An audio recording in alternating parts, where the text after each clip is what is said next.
Ito ang aking mga write-up tungkol sa isang indie film director na Aquilino ko. Kinuha yung budget ng ipoproduce ko sanang pelikula na ang pangalan ay PhilCan.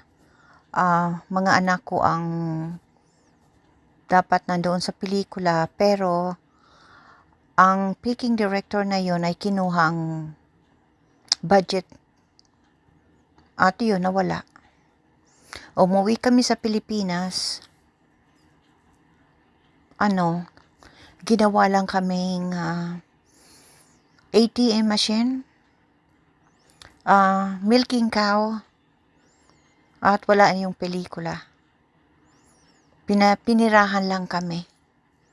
Kaya nagbalik kami dito sa Canada. At wala na.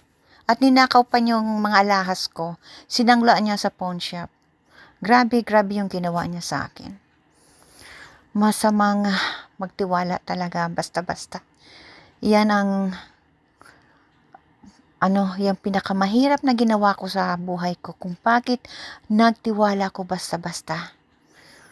Napakahirap pala na yung basta ka na lang mabigay ng pera na hindi mo pa masyadong kilala ang isang tao.